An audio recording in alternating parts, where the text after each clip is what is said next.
Hello, everybody. Welcome to episode 10 of City Talk. This week, we are delighted to be joined by former Cork City legend Dave Barry. Welcome, Dave.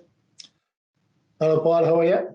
Good. Thanks for joining us. Really looking forward to getting into this one, Dave, of an illustrious playing and managing career. So, really looking forward to kind of digging into that and how you juggle that with work and also being a GA star at the same time. So, looking forward to it. Yeah, no problem. Just no county board questions today. I had enough trouble years ago with them. We'll avoid that one as best we can. Look, I suppose Dave, just kind of maybe just give us an idea, kind of what you've been up to the last couple of years. I suppose really just to kind of and currently, I suppose. Look, obviously COVID-19 has been a huge part of all of our lives in recent months and stuff like that. How you've been coping? How you've been getting on? Yeah, look, it's been difficult from everybody, every perspective. I don't think anybody envisaged this coming at us. It's been extremely difficult for everybody. Yeah. But you have to say, I think the Irish people have been fantastic. Everybody's been locking themselves away. There's no doubt about it. You drive, if you drive the streets, there's not anyone in the car. At some stages, going up the link roads, and people kind of adhere to what they were told, and we seem to be getting on top of it, but it's going to take a while to get over it. I think it's going to take another 6 months to a year, but look, you have to do what you have to do. This is it, and hopefully, as you say there, the efforts of everyone will kind of come to fruition in the next couple of months, and we'll get through it hopefully. And I suppose, look, obviously as a huge sports person yourself, I'm sure missing the kind of the matches and your nights out to the cross and all your other sports as well. It's been a difficult time in that way as well, hasn't it? It has, but I suppose Cork City have been playing and the Cork GA have been playing the last couple of years. I think we didn't miss much, but we needed a break, maybe. We needed a break, I think. Yeah, there's no doubt about it. But we had some glorious years then. Going back a couple of years. So, it's all swings and roundabouts in sport, as we all know, So, but there's no doubt about it. Even watching the Premier League on the TV without crowds, you need the fans. You need the fans. And that's what I love about down the Thomas Cross. Yeah. Just the whole experience down there. It's fantastic. Hopefully, everyone and including the team and the club will come out better for it after the lockdown and all that. So, good times ahead, hopefully. But I suppose, look, just to give kind of people a run through of the episode, just going to, as I said, going to kind of look back through your City career as a player, then moving on to as a manager, and just kind of catch up on your thoughts on the club and the league as a whole, kind of since you stepped away from Cork City. And we have a couple of questions from the fans at the end, and also we might get into a few games if we have time. But I suppose, look, Dave, take us back kind of right to the start, really. As a Cork City player, I think you were there from the very start of the kind of new formation of the club. Kind of tell us a bit about that as a kind of young soccer player, but also I know that you were heavily involved in the GA and on Cork teams and stuff like that. So maybe take us right back to how it all began for you. Well, you're going back into the early 80s. I think, I used to watch Cork Alberts, Cork United. They were still going in the late 70s. And I used to go down and watch them down the cross. Jerry Harris was heavily involved, who was, a staunch supporter of Cork City and still goes to games. But I remember Nolan Manny called up to my house and he came in and he asked me to sign with them, when I was 17. And at the time, I was kind of on the Cork Minors, and I had a lot going on at the time, and I was saying, look, it wasn't the right time. I was waiting until I get a bit older to go into senior football. But then League of Ireland went out of, we had no League of Ireland soccer in Cork from 80 to 84, So, when you take things for granted and you say, look, I'll do that next year, but it can all turn on its head. And that's what I love about Cork City. We've kept it, everybody involved in the club kept it afloat for the last 30 odd years, and it's fantastic. And but for me, when the club Cork City were founded, Jim Hennebury was manager, Chris Hurley, Tony Sullivan, a lot of those lads that people wouldn't have heard of, I suppose, but they came to me and asked me to join, and I was was actually bursting to get on and play senior football in Ireland, you know. So would you say at the time, like we spoke to Colin O'Brien last week or a couple of weeks back, and he said that in around the same age that it was kind of either soccer or GA, and he kind of took the soccer route. That time you turned down going playing with Cork Albert, was GA at the forefront of your mind at that stage, and did that change then?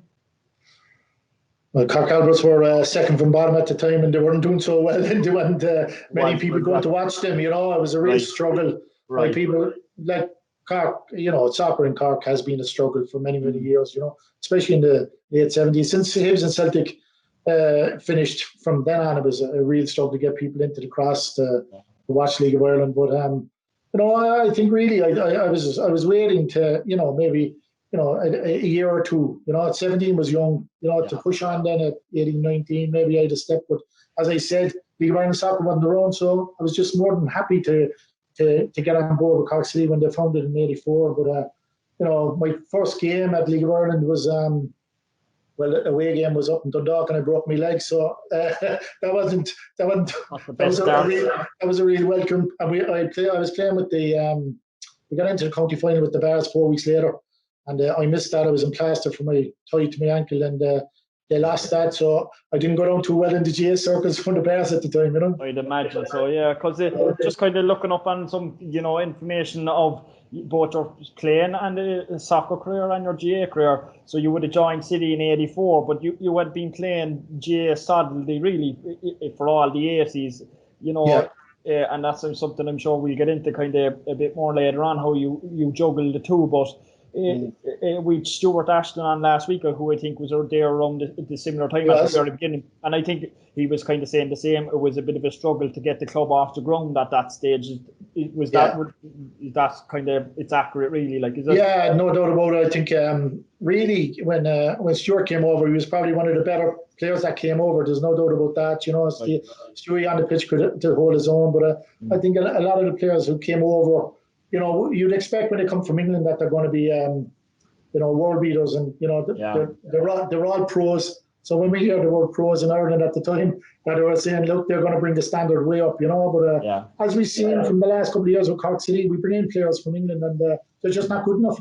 They're not good enough to get you know, to win titles or get into Europe. So no, you learn that the hard way. I was looking at the team the last couple of years with Cork City, and I must say it reminded me of you know, when a lot of lads came up from England that time, that the first thing you do when you're struggling is try to go abroad and get in players. But you know, I think you have to know players. You have to have the contacts and bring in quality. You know, you have to bring quality, and I think the fans will tell you anyway if they're good enough with their feet. You know, if the gates are there. You know. Yeah, and I suppose it's a bit of a tricky one, really, because it's either, you know, look for experience and try and get, I suppose, value for money, or maybe if it is outside the league, or kind of playing youngsters. And it's a bit of a balancing act, really, because as we've spoken on this podcast over the last couple of weeks as well with other guests, is that it's a big jump for younger players, like, you know, to be 18, 19, to jump up to a kind of, I suppose, a striving kind of Premier League of Ireland team anyway, like, you know. Yeah. Well, if you look at it, like, you know, the club, the players I've seen coming through, or even like Colin O'Brien was there. Colin came up as a young fella. I seen him, you know, at 18, 19 coming through. Greg O'Halloran, all these players coming through. Raw talent, very good lads, but you need the experience on the pitch to win titles and to compete in Europe and European competitions. And if you look at the teams I played on, we had some really vastly experienced players on the pitch, and I think you need that. Absolutely, and a fantastic team you did have all the same. So, like, the club was founded in 1984, and you won your first league title in 92-93.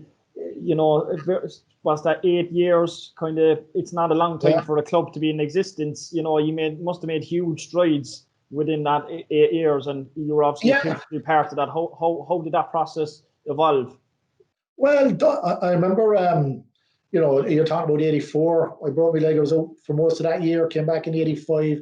Then one of the captain came to me and said the PFA were coming down because they were bringing down placards. We're all going to be striking outside the Flower Lodge at the time because the club couldn't pay lads' wages and things like that. So, I wasn't into that kind of scene. I was kind of going, just want to get on with it. Well, I knew a lot of the lads who came in to try to get League of Ireland up and running, Cork City up and running. So, like, they were good people, and all they were trying to do was do what they felt was right for soccer in Cork, get a senior team in the city. And, if they struggled, we should be helping them, not being outside walking up and down saying, we want a couple of bob, So, when that happened, that, like, you're talking about, hassle with players at the moment, but it goes right back. It's always been there, and that's what I'm saying. Like, it's a balancing act when you go turn pro and a club is professional. These lads, it's their livelihoods. At the time we were only part time. We all had jobs, outside that. So, but fellas want to be really, really thinking about their future in sport if they want to go full time. I think talented. I think for me, what Cork City can do now with the underage setup is, I don't think any player will be missed. I think if they're good enough, they'll come through and they get a chance in England, which is fantastic. I love it. If you look at John Egan, I know he didn't play with City, he went over at 16, but I played against his father with Kerry. John Egan, what a corner forward he was. And to see John striving on, he got 2 goals in the last 3 games, and fantastic. I love that.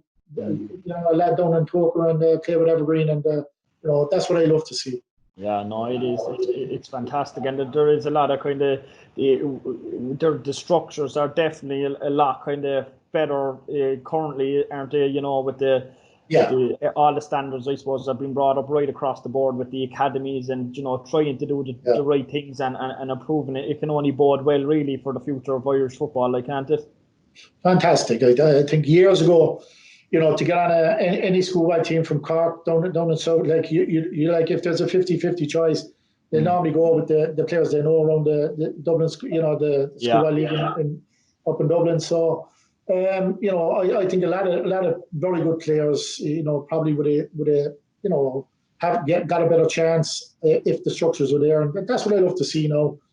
People talk about quality players coming through. If they're good enough, they'll come through now. There's no doubt about that. They won't be missed. Absolutely, totally agree. And I suppose bring us back to the first league title, so in 92-93, and I suppose, look, it can't be ignored. Your senior football career with Cork as well. It's such an important part of your, I suppose, sporting career that we can't not talk about it. So, in around this time, you're winning leagues with Cork City. You win 2 All-Ireland senior football medals with Cork. Talk us through that kind of time for you personally, I suppose, kind of on and off the pitch, really. Like, it's must have been a kind of a manic time. Like, it was. You had a job. Yeah. It was very difficult, and I think I think when you play GA in Cork or hurling in Cork, you want to go on and win an All-Ireland medal, and that's what we all dreamed of. We beat Kerry in '83, which was tremendous down the park. There was only about 9,000, 10,000 at the game, but to beat that, they were beaten by Offaly the year before for the 5 in a row, and then we beat them the following year. So even though you're not winning all Irelands, you have great memories. I have great memories of taking on a great Kerry team and beating them down the park. So then, going in with City, then I was combining both right through the 80s, and I remember being up in the Brandywell, coming off the pitch at half time, and we were 6-0 down against Derry City, and getting some rollicking off the fans coming off the pitch.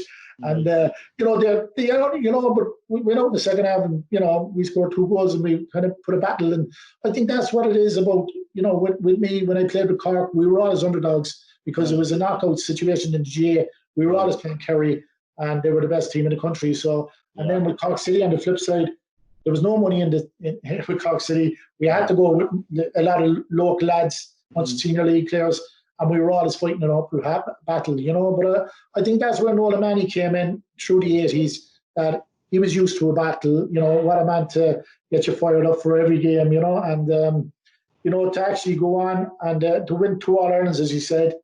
We won a National League as well. And then I think I packed up in 91. I just said, look, I want to go full-time and see what I could, see if I could help City win a league. And thankfully, the following year, we won the league, Yeah, it obviously seemed like a right decision at the time, going on with the success that you had the following year winning the league. But was that a very tough decision to to walk away from the GA? I don't think so. It wasn't really, Paul, because I had an awful lot of hassle with the county board.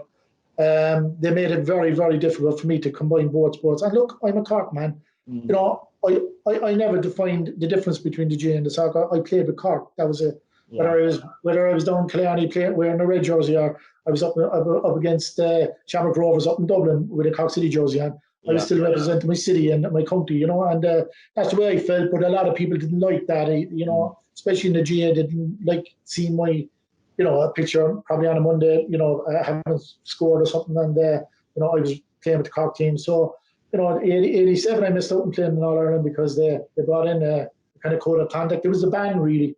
I still feel they have a lot to answer for, because Denny Allen and myself were kind of were not pushed aside, but Denny was left go. But then he came back 2 years later and captained all Cork to an All Ireland, you know. So, you know, Christy Ryan and Jimmy Kerrigan played in that up in '87, the All Ireland final. Now, you know, Christy Ryan was a centre back, really, or a midfielder. He played in the forwards, and Jimmy Kerrigan was one of the best half backs Cork ever had, and he played as a half forward. So there was short forwards, and the two of us were available.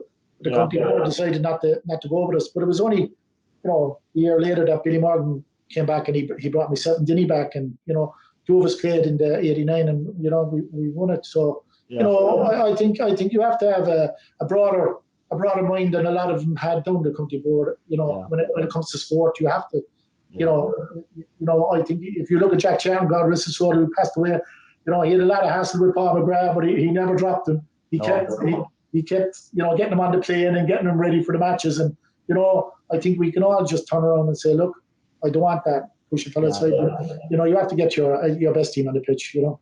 No, absolutely. And do you think it would have been the case that if that hassle wasn't there, do you think you would have continued to combine the both, or was it kind of taking its toll on you anyway? No, it was. I was playing soccer. I was playing soccer during the winter. You know, playing national leagues as well. Then I was into championship. Then championship training with Cork was, you know, people say, you know, fitness-wise, I don't think we could have gotten any fitter at the time, you know.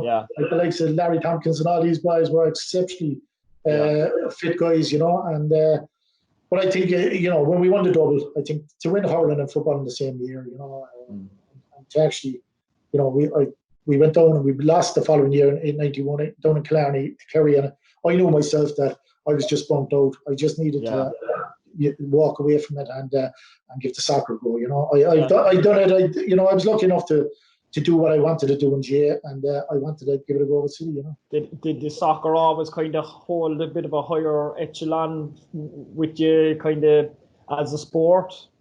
It would if I was playing with Arsenal or Man United. It would. No, I don't think so. I think I just love both. I love both. You know, people tell me, you know, when you're on a soccer pitch, you know, would you ever think of catching the ball? You know, like I played both sports since I was 2. You know, like you know, I was combining two. I was down in Ballyvan Park playing soccer. I'd go over there and I'd go up and play GA probably. You know, an hour later there'd be another match. You know, so I played. You know, I played. You know, Crease 3. I went to Crease 3. Massive football in college. It was at those days. You know, and still is. But you know, it was just in my blood. It was. You know, I love both sports, and I you know, people all want to define it like, you know, tell us what girlfriend you love most. You know what I mean? But it's I think those 2 girlfriends anyway. I love them both. That's what you're telling each of them anyway. Yeah. Very good. And I suppose, look, it can't be ignored or in around, like, it was you know, those kind of, I suppose, in between the 10 years really between '84 and '94, so much happened really, like, you know, like you say, All Ireland wins, League of Ireland, Premier Division wins, and also, you know, those magical European nights as well, that like they have kind of lived so long in the memory of City fans, and I'm sure it'll live long in the memory for much longer. But talk us through those, you know, like as you say, you were all kind of part-time, having jobs, and you're coming up against the likes of the Bayern Munichs and the Galatasarays, you know. But like, I'm sure you might be aware that we launched a Patreon scheme a couple of weeks ago where we were showing a lot of the older matches. I signed on to it, and I was watching the games, and I couldn't believe how poor we were. We were kicking the ball long. So you talk about long football. We were. It was like in European football at that stage. Yeah. It was, especially us, because we were going in and we had no games under our belt. It was all pre-season. We were playing Limerick or Cove or something like that to get fit. And next year walking in. But I think the Bayern Munich, as you're talking about, we were in China. We went to China. And we were out there, and it was like a massive pre-season, and it really helped us, to prepare for a game like that. But mostly we're going into European competitions with, nothing behind us really. That's what I love about, the summer soccer. Like Cork City, we're going into European ties now with 18 games under the belt, and that's huge. That's massive, really. Like I remember, I pulled my calf muscle over in Cumbrain. I wasn't fit. The miles weren't in the legs. Yes, you need all that stamina work done. So, but they were great. I think Galatasaray stands out to me really because the atmosphere on Galatasaray was unbelievable. Oh yeah, would that stand out to you more than the Bayern match? Well, a lot of people bring up the Bayern match because they scored, and they're an iconic club. But I think for the atmosphere, now the build up to the Bayern game was fantastic because they expected us to hit us for 3 or 4 down in Musgrave Park, and they didn't. And they got off the plane over in Germany. I heard, and they were brought straight to the training ground because the manager was so irate with them, And they were telling the newspapers over there they were going to hammer us and they were going to hit us for 7 and again, So there was a lot of build up to that game, and a lot of pressure going on us over there when it was 1-1. Yeah. But I have to say that Galatasaray game. Like when we went over there, they hit the post after about 10 seconds. Like there was Hakan Şükür played, Tugay played. These are massive players that developed. Yeah. Tugay played in the Premier League afterwards. Yeah. So they were quality young side, and they were 2 up and they were cruising. And Tony O'Donoghue would think, anybody see my goal in Galatasaray? I did very well to get that one. But there was about 30,000 at the game, and they were there for an hour and a half before the game. They're talking about fanatics, like. Yeah. And I always remember that when we were over there, going into the ground, we heard this drone and this noise, and I was saying, "What's that?" We walked onto the pitch, and it was about 15,000 in the ground. We're an hour and a half before the game, all chanting, flags, the whole lot, and then you're coming out to behind the goal, up a tunnel, and next the whole place is covered in flares and smoke, and it's just, I tell you, every Cork City fan, they should go over to Istanbul and go to a game because it was electric, and we were lucky enough. 2-1 away from home was some result, but the atmosphere totally changed. I remember I crossed in the ball and I ran to the corner flag. The ball went into the net off when he was sent back. I ran, with the hands up in the air, expecting all the lads to come run to me, but I was just battered with vines and fruit and everything. And actually, look back, all the boys were at the halfway line. They weren't coming over to me. They weren't getting a hit with a coin. So when we went back, but we got to a quick point here. We got to the final whistle. We were delighted, bringing them back to Bishopstown, a mucky pitch. We'll get the ball up and at them, So, but we walked to the back of the goal, and when we got, there was riot police with shields, full riot gear, batons, the whole lot, helmets. And when we got there, we thought we were safe. But actually, when we were going down the tunnel, we were all hugging and cheering. And the next, Fergie O'Donoghue got a kick up the arse off one of the security guys. He was a mad Galatasaray fan, I say. So, fairness to Tony O'Sullivan, he ran and caught Fergie. Fergie turned to kind of face him, but he pulled him away. But after that, when Galatasaray, we played them here and they beat us, it was a 2-0. And they went through, but it was Man United in the next room. And we had 6 chances, before they scored. They scored in the last 10 minutes, but we had 6 great chances. You're talking about this, they're brilliant at home, but you just didn't fancy it away from home. And we had a great chance. But it was Man United, and that's where Cantona was battened. Cantona got battened in Galatasaray in the next game, and that's welcome to hell and all that. If United fans would remember all that, So there were big occasions, massive occasions, yeah. But looking back on those games and being a part of those games, it must have felt like your decision to switch codes, really, I suppose, must have been felt like it was worth it kind of when you were involved in those occasions, did it?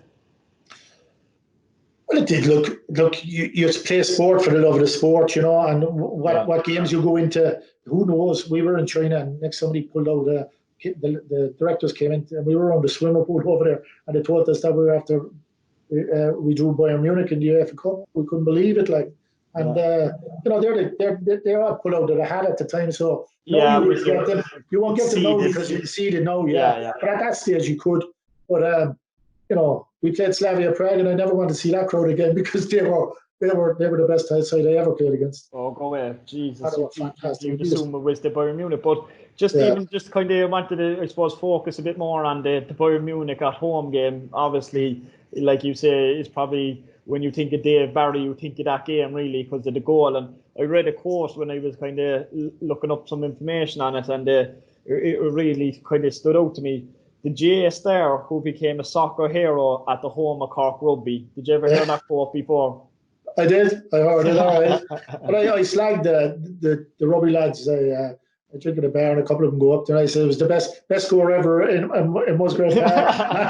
Yeah, so just for people who mightn't be aware, obviously the game was played at Musgrave Park, so the home leg against Bayern Munich. But talk us through that game and what it was like, because there's been stories that you would work that earlier in the day before you played the match. Just mad to think about, really, like, in this day and age, really, like, Yeah. Look, all the Cork City players in the last couple of years are spoiled. They are spoiled. We had to work. But Turner's Cross has been, I think there was the voltage ran in it at the time. They had to dig it up and put in some drainage. So that was out of we couldn't play there. So, for us to the Musgrave Park was available to us, came available, so we went over there. But again, you're playing Bayern Munich. You're just saying, let's get in there. You're not worried about the pitch or the whole. The bumpier, we were saying the bumpier the better. Anyway, you're playing Bayern Munich.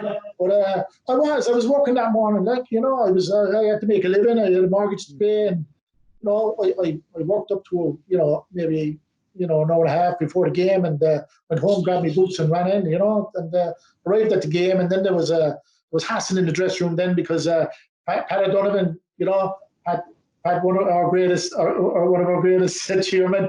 Pat was Pat put up about €50 if we beat Bayern Munich, or £50 at the time, and the pros in there with Bannon and Conroy and Johnny McCabe, they were a bit impressed with this, and you couldn't blame them. Like, they were full-time pros, like. They used to train during the day, and they trained with us at night and that. So it was a bit of an insult to us really playing Bayern Munich if you got a result against. You can go down to the wherever the horseshoe bar and be gone in an hour. Yeah, but like with us with Dickie Daly and all the lads, the Cork lads, so we'd have paid any kind of money to play Bayern Munich. But that's the difference. I think that's the difference when lads who come into us. It's their livelihood, it's their job. You pay the right money, and it was just one of those things that we didn't need before that game, actually. And I know there was a bit of beef between yourself and Stefan Effenberg around the time he was there. He made some comments in the press that I think he was back to his hairstyle is better than mine, is it? I used to look like him years ago. Years ago, but. I never heard it. He never said it to me. I'd say he barely shook my hand. He was an arrogant effort, to tell you the truth.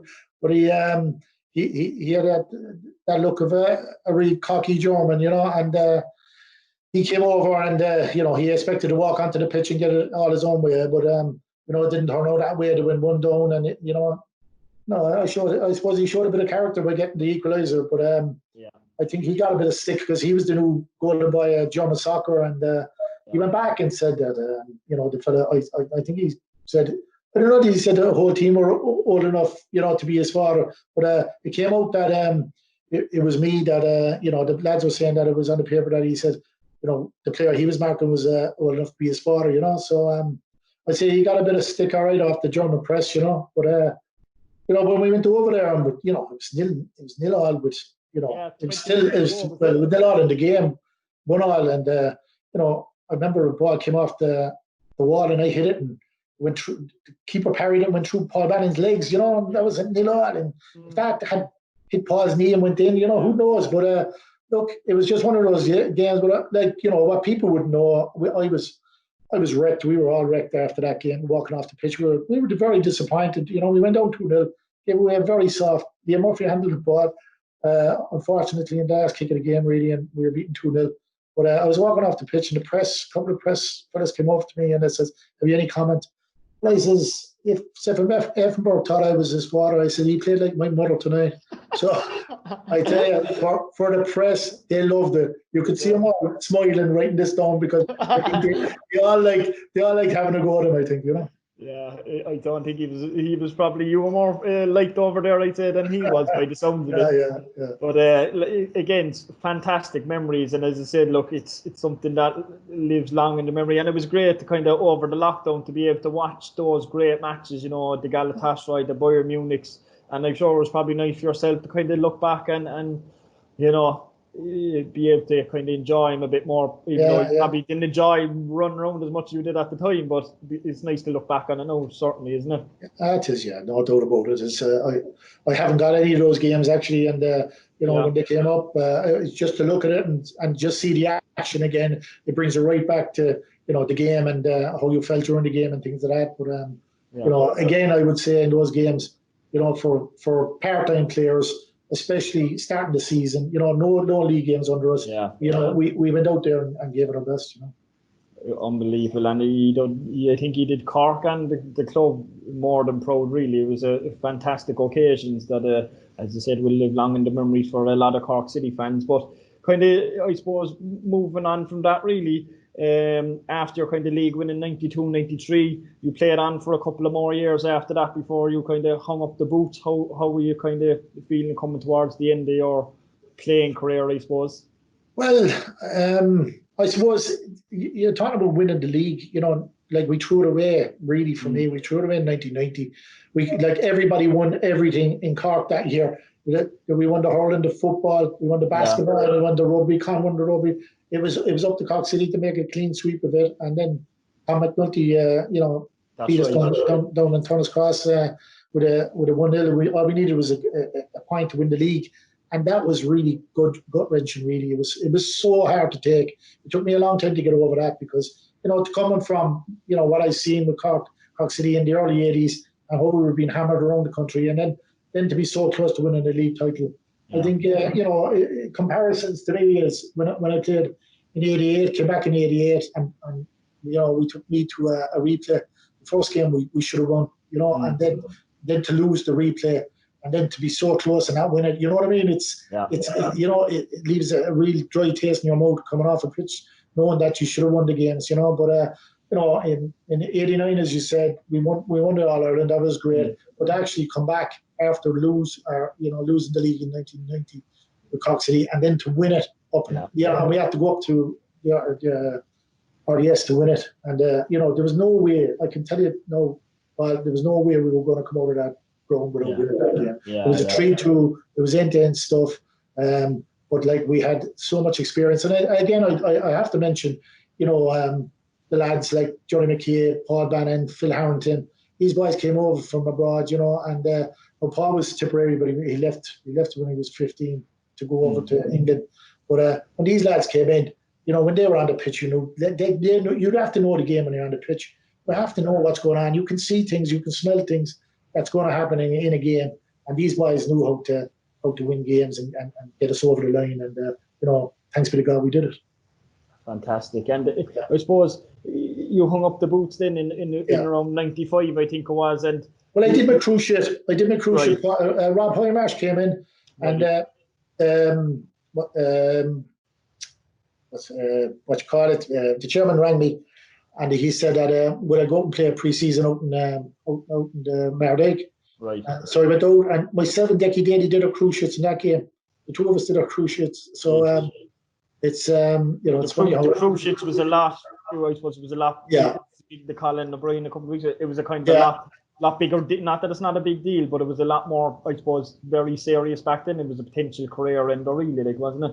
It was, but I remember I went in and I got a arthroscopy on my knee. You know, they had a look in, they scoped it, and he said, "Did you have problems with this knee?" And I remember in Dalymount Park, the year we won the league, I had to come off the pitch because I twisted my knee, and he said you probably did about 60% damage that time, and he said that, but you know, just to get back and, you know, and win the league, but you know, to do it again, you know, to do it out the Mardyke, then I just blew the cruise ship, you know, and. Yeah, at that stage, then I was was willing, I was talking to, and I was saying, hang up the boots. You've done enough. Taking its toll on you. Yeah, absolutely. Yeah. So you moved on to be the manager then in '95. Kind of talk us through that transition from a player to a manager, and I suppose the years that followed suit really.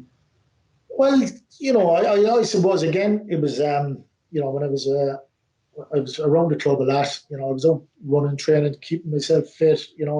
At that stage, and Rob Hamish came over, and he was running the club, and it didn't go well for Rob. He found it extremely hard, I think, to get players and to kind of motivate players, and club was sliding down the table.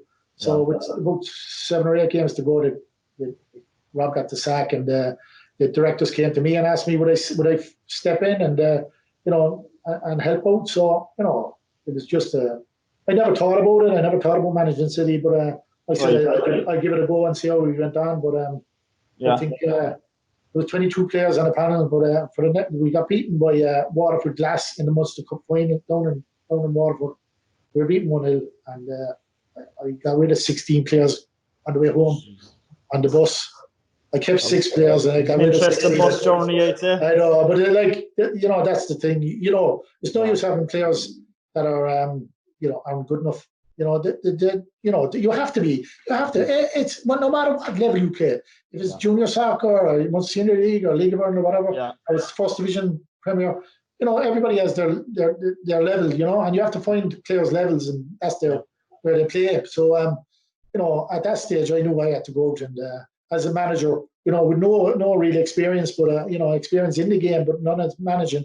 I went out, but Patsy Frayne was the first I had in my mind to get back, because Patsy was playing Munster Senior League.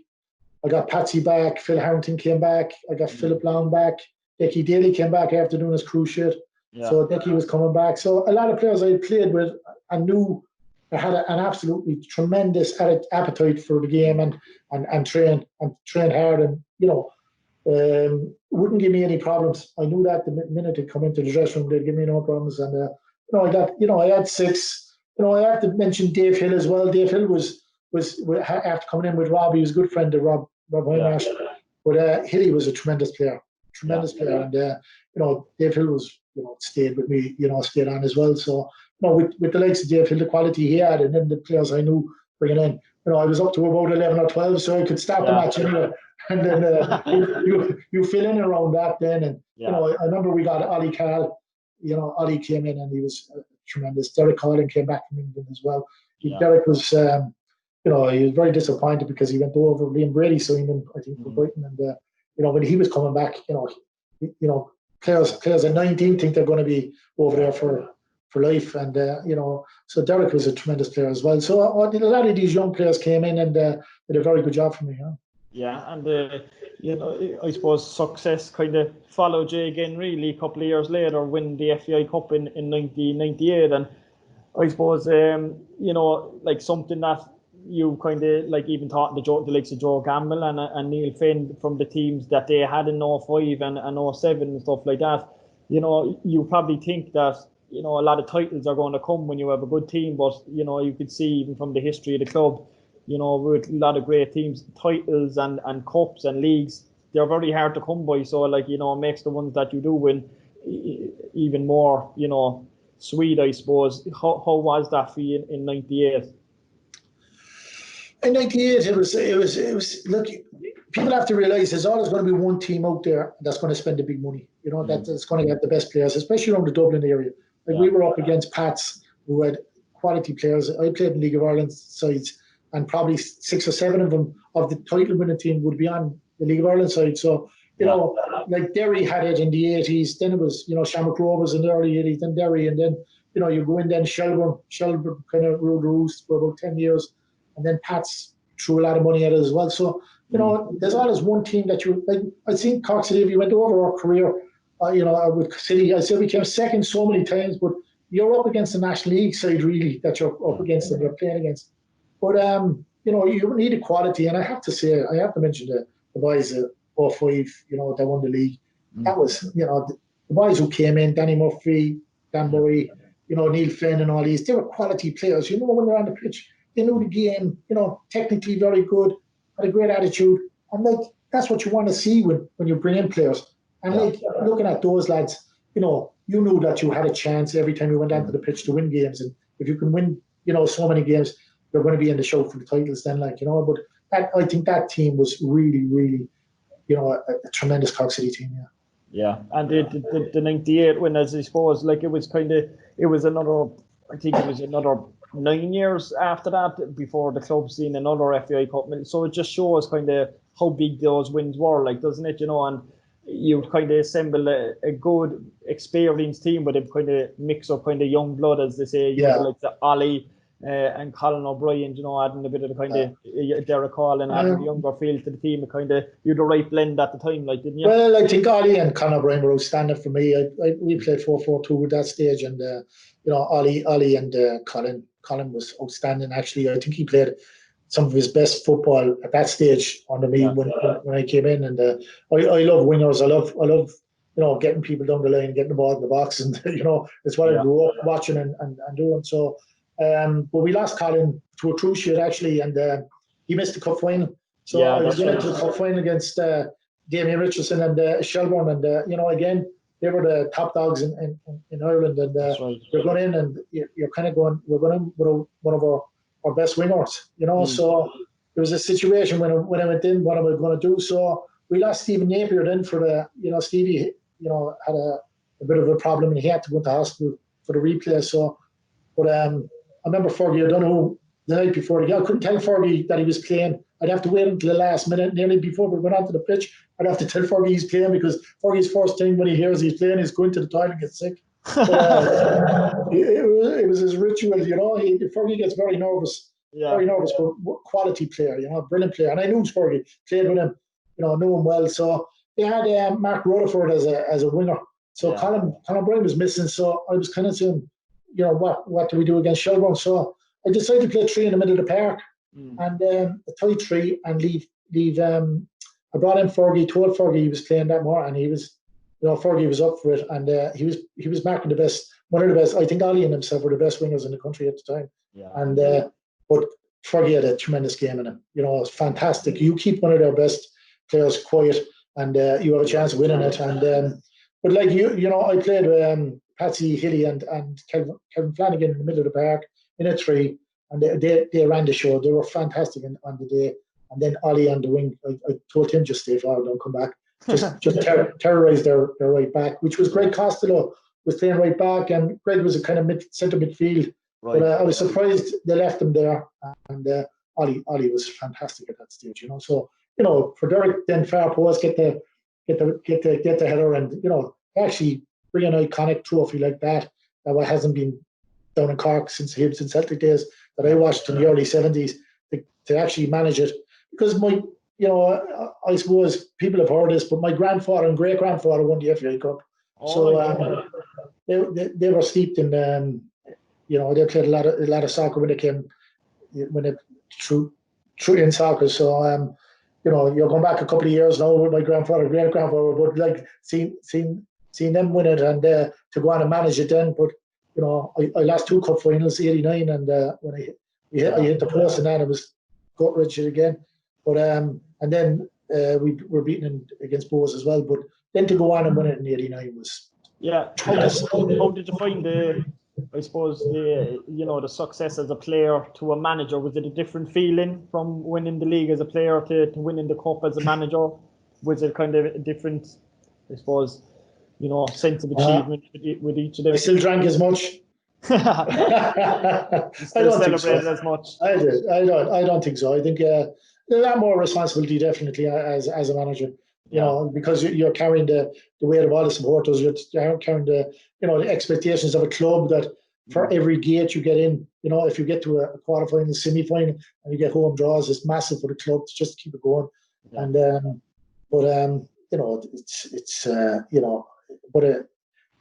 to go on from 98, like I in my career we went 4th, 3rd, 2nd, and 2nd. Yeah. For me it was disappointing, but I think as a part-time club, spending a minimum, very, minimum percent of the money the club was bringing in on players and things like that. So, it was just the time it was. It was part time. But I think if you want to win titles, you have to be full time. Yeah, absolutely. And I suppose you kind of hung up the reins then as a manager in 2000 before you moved on. It was kind of even that time for the club. And Liam Murphy, kind of, who I think might have been your assistant that time, took over the reins. Yeah. It was a bit of a changing of the guard, really, like, wasn't it, in around that period of, I suppose, even more younger players came through, like Georgie and John O'Flynn followed suit a couple of years later, and that's where the foundations were laid for the 2005 team. Yeah, but the boys, Damien Delaney was in the U team. That's right. Coming through. I went to a lot of games watching those boys coming through. I watched Joe Gamble, tremendous player. Joe and Damien Delaney in the middle of the park won the FAU Cup with Cork City. They were fantastic players, and proved that through their career. But at the time, Cork City in 2000, the directors came to me and said, "Would I go full time?" And in those days, it just wasn't an option. You're putting all your eggs in one basket with the League of Ireland, and you can see how it goes.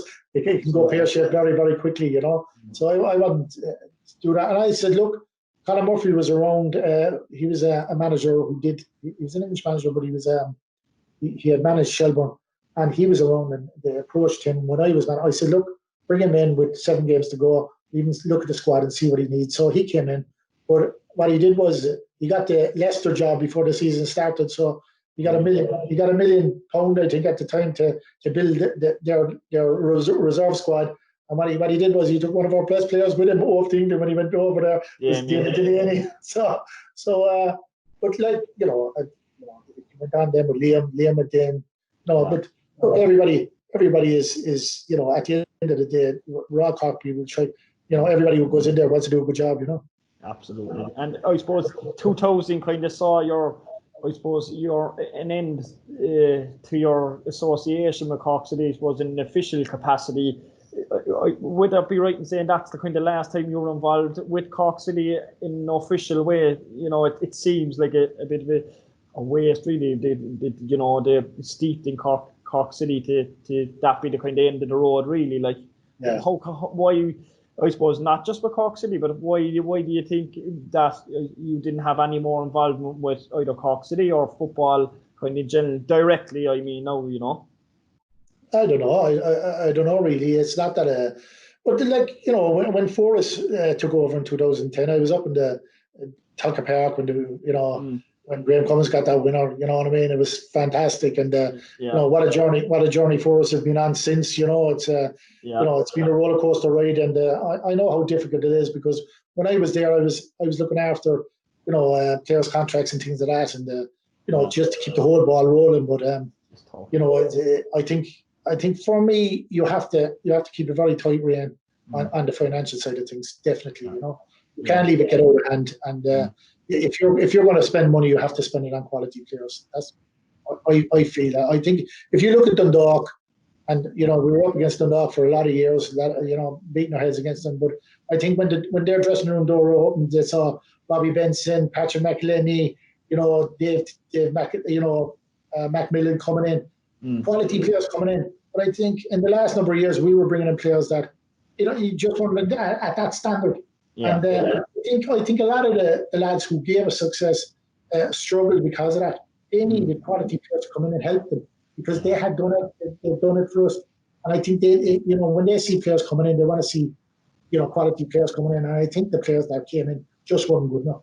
And too many of them came anyway, because most of them were sitting up in the stand with me, couldn't get on the bench, never mind on the team. So I think that going forward, we have to look at that if you're going to spend money, and Cork City spent an awful lot of money in the last number of years, and if you're going to spend that kind of money, you bring in 2 or 3 quality players, and we have enough good players around our area here to sustain the quality in the team then, Yeah, absolutely. And I suppose you kind of took a bit of a different direction then, and I want to get your thoughts on, I suppose, the club and the team, but the kind of league as a whole, really, since you've kind of stepped outside the kind of the League of Ireland landscape, really, and you've worked a lot in the media on Monday Night Football and Soccer Republic, and you do cover a lot of the games with RT as a pundit and stuff like that. What have your thoughts been, I suppose, on the league and how it's progressed? If you think it has progressed in the last 20 years,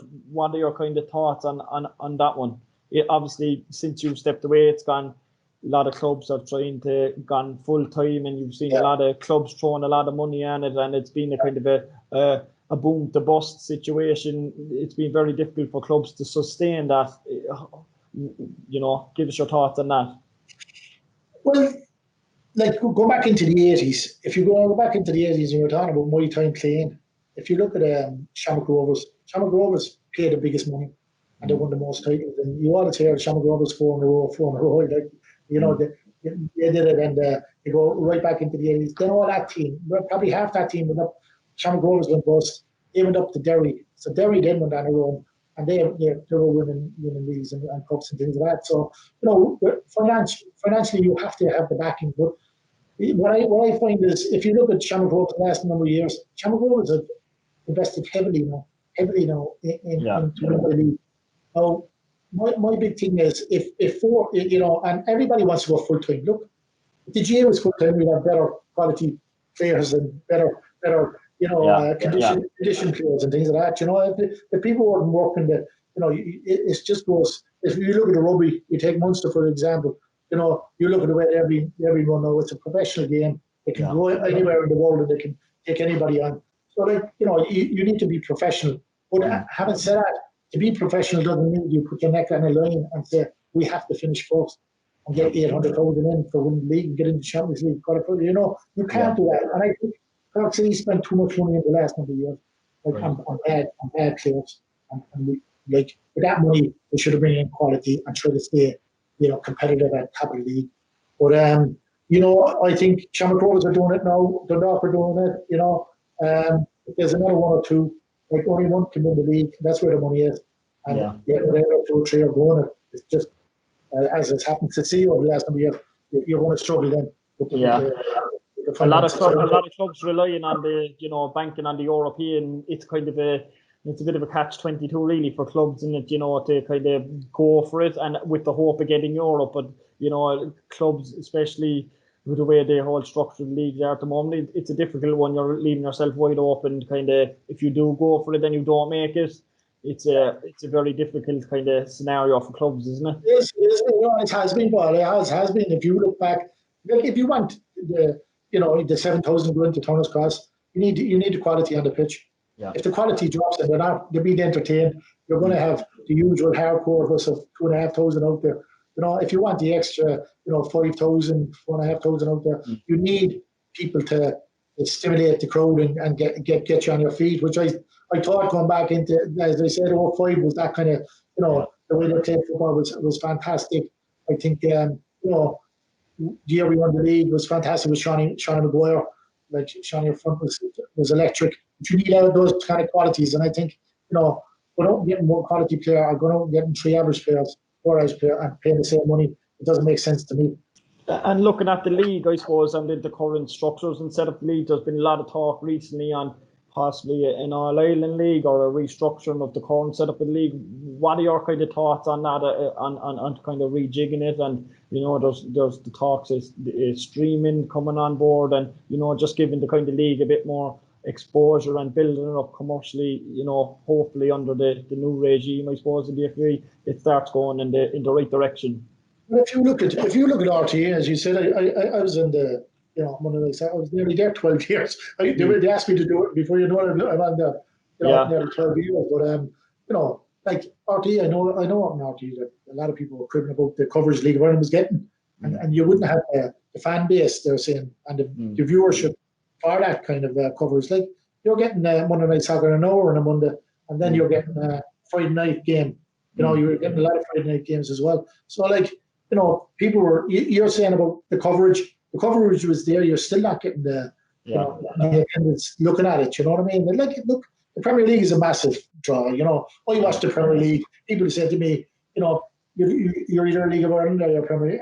Look, we're all sports fans. We all have our teams in England, and we all love watching the Premier League and the excitement of it.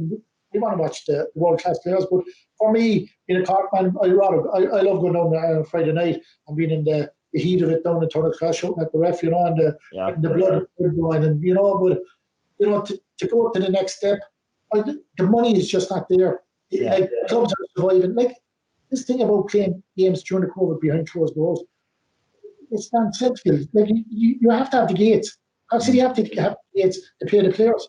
So like if the gates aren't there, it's a catch-22 in that situation, And I don't think Sky are going to come in and give a million for watching League of Ireland, because I think there's a hardcore of us love live football.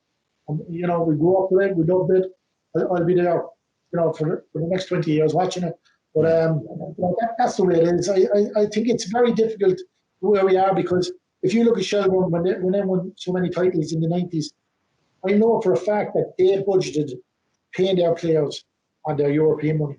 So that's what they were going to win the league. That's what they'd said. We're going to put our head in the block. We're going to win the league. And you look at Shelbourne now, they're last 10 years. They're after struggling, Yeah, it's a huge risk, really. Like, isn't it? When you're, as I said, it's a catch-22 between going all out for trying to get Europe, and if you miss out for whatever reason, because you look, sometimes in football you could have the best squads in the league, and it doesn't happen for you for whatever reason, and you're left in a hole. Like, I was just saying, like, we very rarely don't make Europe, even whatever squad we have. Like, there's enough quality young players coming through. And if you look at the players that came through, we're only talking about, Georgie Callaghan's and Joe Gamble's, and going back, Patsy Frains, and these players. Like, we always have quality players that can come in. You always got to get, 2 or 3 very good players coming through, and then, but you need the quality then to bring in. But like, I can't even when we were part time and I managed. We got into Europe 4 times, in 4 years. And I managed. So, I mean, like, there is a way, but it's getting to that threshold of, when you get into Europe, you have the European money, then you build on the finances of that to strengthen the squad, and then go for the Holy Grail, which you all want, is the league or the cups, Absolutely. And look, hopefully, kind of, I suppose, from the club's point of view and the league as a whole, everything starts to kind of progress under the kind of the new regime, and I suppose every aspect really kind of needs to be brought on and kind of built back up from the ground floor for it all to kind of to flourish. And I think the opportunities with the streaming and the even more coverage, and with social media around and stuff like that, it can only kind of bode well for the promotion league. And then, like, as you say, I don't think anyone in League of Ireland, well, I hope not, and certainly not Cork City, are naive to thinking of that, trying to send out a message that you should just follow Cork City and not follow the Premier League or whatever league it is, but like, there is room to do both, and that's kind of the message I think that League of Ireland clubs want to kind of to get across in Cork City, because there is nothing like getting out and getting down to the cross and coming to a live game where, and it's relatable, I think, as well, is a key point. A lot of the players, they're not on huge amount of money. They're regular guys from Cork and local, in regards to Ireland or whatever. And, it's real football, really. That's kind of the best way I can probably put it. And, you see guys kind of giving it their all, and it's great to see it in front of you rather than, just watch it on the TV. Yeah. Well, like, you get back to Cork City and trying to survive and trying to keep it all going and trying to get money into the club. I know a girl came to me last year and she asked me, would Cork City be involved in that? Win a gaff. And I got onto Cork City and I asked the lads, I said, would you be interested? And I pushed them because I know this girl who ran it, unbelievable, and Cork City got over 170 grand over it. So, like, there is ways, and there is, when people hear Cork City, and the winning gaff was, with the house and other countries, so people would throw money at it, and they want to win a house, but as well as to help Cork City as well. So, it was fantastic to see that they made so much money out of that, and just keep the whole thing going. You need the finance, you need to go in. Yeah, no, it certainly helped, and thanks for that, David. It was a great, and particularly last year, they came to. It was an ideal, and it was a great initiative, and thanks for that again. But I'm just saying, Paul, I know we're not all out there, involved in the club and deal with things. But if I hear something that can help Cork City, I'll go for it straight away and help them. And you might know that, like, Forrest asked me to sit in a couple of couple of situations where they were looking for new managers and things like that. So I've been in there. I've been giving my advice on certain situations, and hopefully it's helped them over the years. Absolutely, and it's much appreciated, I'm sure, from everyone involved in the club. And like you say, still a kind of staunch supporter at every home game. You're there through thick and thin, which I know is appreciated by the club as well. So it's great to see you down the cross kind of every couple of weeks. Yeah, look, Philip Long is there, Decky Daly's there, Patsy Frango as well. Phil Harrington. Like all the old school. My lads. They love it. It's their, like, it's our club. You know what I mean? We grew up. Everybody grew up playing with it. Like, as I said, back in the Hibs days, I was a Hibs supporter. I lived around the corner from Turner's Cross, but I wasn't a Celtic supporter. We down to Flower Lodge. So it's in the blood. As I say, my grandfather and great grandfather won the FAI Cup medal, so it's in the blood. And look, I know Cork City are going through a tough time now financially. But that it is swings around the most. Once we can open the gates, I'm sure the Cork public will storm in and support the club if they see that probably bring through one or two good young fellas now, and it'll all get back on track again very quickly. We always said, as I said, walking off in the Brandywell at halftime 6-0 down, you don't get any worse than that. Yeah, you climb your way back, no doubt. But look, Dave. It was fantastic great to get an insight, I suppose, to your, sporting career and your career with City as a player and a manager, and also to get your thoughts on, I suppose, the league and the setup at the moment. It's insightful thoughts from all angles, really. So appreciate that. And we have a couple of questions there from the fans, and we won't be much longer, but really appreciate it so far. Thanks very much. No problem. So the first question we have from Pat McAvoy, which looking at some of the questions, though, we've kind of gone over already, but we can kind of skim through them anyway. So Pat McAvoy on Twitter said, did you really have a plumbing job on the morning of the Bayern Munich game, which I think you said earlier that you did. It's mad to think. I was working that morning, trying to make a couple of bob. Pay for me to go out that days and I'm sure there was a lot of celebrating done that night, and well deserved at that. I suppose another one again, like obviously the Bayern Munich is one that it pops up a lot. So League of Ireland Daily on Instagram said, what was it like scoring against the German giants Bayern Munich? It's not a lot of footballers in the world can say utter those words, really, but you're one of few that can. Yeah, but the minute I got the ball, everybody knew I was going to score, didn't they? I tell you, when I saw it again, you look at it, who was in the middle of the park that time was Mick Conroy. Like they played out. There was a Brazilian actually brought the ball out from the back, and he thought he could stroll past us.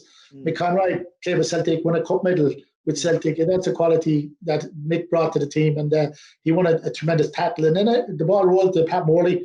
So again, if Pat took a touch, carried it himself, the opportunity was gone. But the minute I saw Mick winning the ball, I was gone. If people look at that goal, I was running, but no one was going to Pat that he'd have played me in. So, again, I talk about the goal. I had one defender to beat, and he didn't want to be hit in the face with the ball, so he turned his back, and then it was the keeper. So again, in those situations, they don't come around too often, And it's history, as they say. I think. I scored 50 odd goals with Cork City from midfield, so it wasn't that it was my second goal or third goal. I was used to those situations growing up playing soccer that when you're 1-on-1 with the keeper, you hit the target and hope for the best. Spot on, and it worked out well. So Val Maguire on Facebook said, who influenced your football career and just kind of influenced you in your soccer career, I suppose, and for Cork City and all that? Is there anyone soccer, sorry. So I used the wrong wording there now. His football career, I suppose my dad, you have to go back to my dad because my dad drove me everywhere. And but having said I grew up in Cullerduff Road. I was only up the road from Ballyferran Park, so I played with Crofton when I was about 9. I walked down to Ballyferran Park. We all got tagged off in the lane. There's a small lane there off Ballyferran Park, and there was Pat Mann and Davy Mann were running the team at the time, and they were fantastic. Actually, I see them go out to Cork City games even to this day, and I see at the time when I was 9, they must have been only about 16 running the team, but again, it was just all about enjoyment. Go out. There was no real coaching in those days. It was go out and play as much ball as you can, and enjoy it. I think myself personally, I was involved in with Douglas Hall, just running my young fellas team for about 12 years. Mm-hmm. I feel that's gone out of the game, and a lot of young fellas know that you can be overcoached as well. You know what I mean? I think at a young age you should go out and enjoy it, and they have enough pressures now with social media and that. Go and have a game of ball. You can't beat it. Even if you're getting beaten 7-0 on the night, don't worry about it. Go home, have a good sleep. I hope you will, Pod. I'm not sure it'll be that easy, but I'll try my best. Did you win today, no? No, less said about that match now, the better we manage. All right, I'll leave you off. I'll have to get one in, as I said to you before we came on this. My brother Alan is a huge fan of yours, and he thinks you're the biggest legend ever. And like I said, he's a rarity in the DC household, but he's a big GA fan, unlike the rest of us. But he was kind of... Is you a very fan in your house, is it? Well, from the GA side anyway, at least. He wanted to know, how did you juggle your GA and soccer career and, be so successful at both as well? It must have taken a tremendous effort and, just showed the talent that you had kind of cross sports really, didn't it? Yeah, I think if I knew I was leading myself into, I probably wouldn't have done it. But looking at my career, as you say, you started this about saying, where do you start with my career as regards just actually playing the game, the two games. I played with Cork since I was 12 in football. Went up, played minor with Cork. I won colleges with Creashree in football as well. And, Brother Canisius was in Thomas Cross, and he helped me there. Brother Cullum, Kevin Cummins in Creashree, absolutely fanatic on the GA and football. So I was always around these people that just lived and died, for their sport. And really, when I was younger, there was no issue. I'd play a game in the morning in soccer, and I'd be somewhere else. Vincent's or Piercy's playing in GA that evening. You know what I mean? So it was never an issue. And that's what I don't like with coaches putting young fellas under pressure. Leave them off, leave them play it. Leave them play when they're 9, 10, 11, up to 14, 15. They can make a decision then. But, going back to my time, it was just a natural progression. I just went from playing both sports, and then I probably got away with it for a while, playing at minor. But I think really the two men that really helped me at the senior level were Billy Morgan and Roland Manny, because I suppose Noel because I gave total commitment to the GA, but probably that time, about 4 years to win All Ireland. And when I had a free son, I was come back to Cork City to play with them. But and Noel had no problem with that. Noel was a good friend of mine. And he knew where I was coming from, and he knew that every time I went on the pitch, I didn't hang about. You know what I mean? I gave my all for it. So he loved it. So those two men really with an open mind on sport, that they helped me do what I did. Yeah.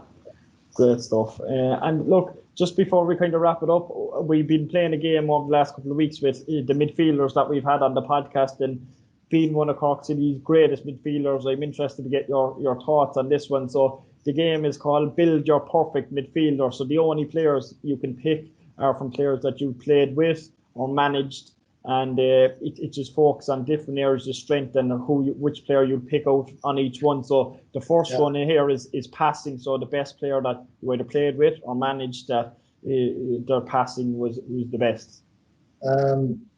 I can't put Georgie Campbell and Patsy Frayne together. I'd love to see the two of them play together, but I never played with Georgie or managed him.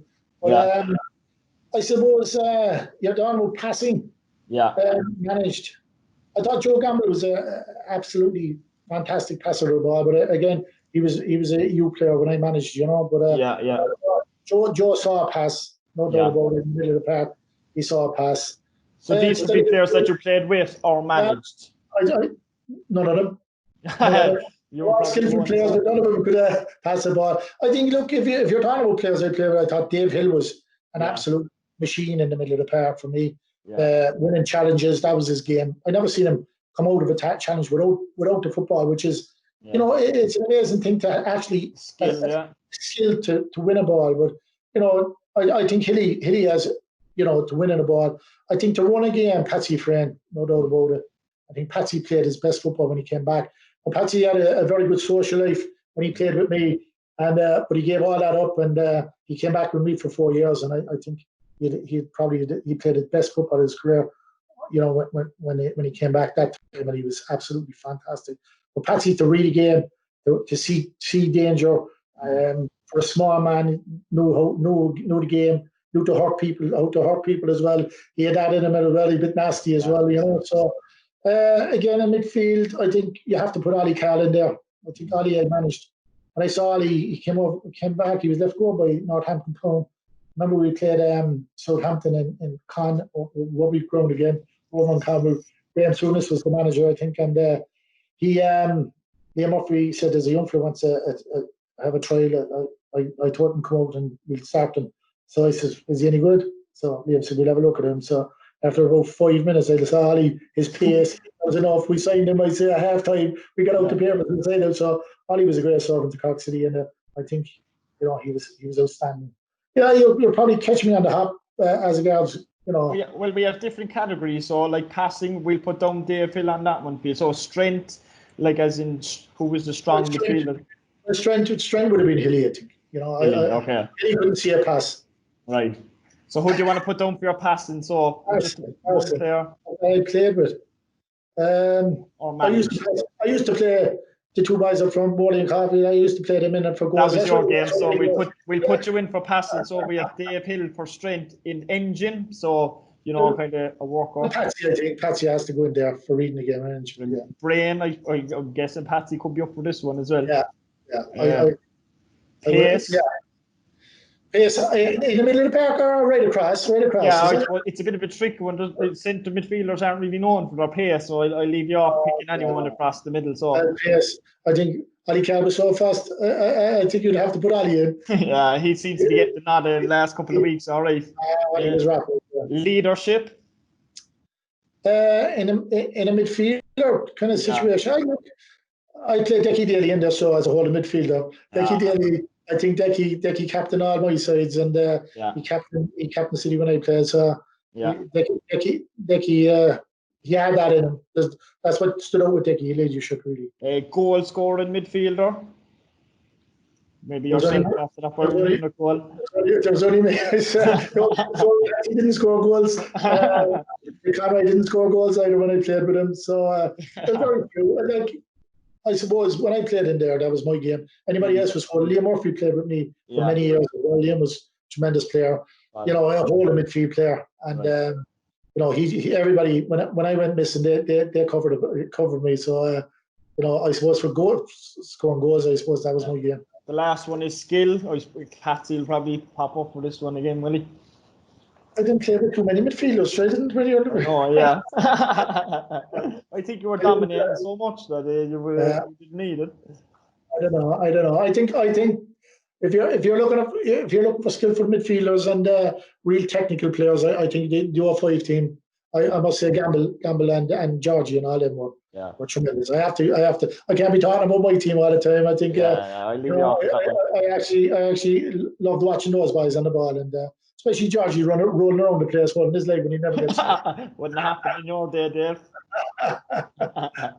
Good stuff. Look, Dave, really appreciate you coming on. As I say, a Cork City legend in every sense of the word, and that word is probably thrown around too often, but it's definitely kind of true to the core on this one. So I'm sure the fans will kind of love getting a kind of inside and honest advice from the podcast, and I suppose a catch up with yourself, and it's great to kind of hear from you and see you down the cross every week. So really appreciate you coming on and we're all there for Cork City, you know what I mean? It's an up and down.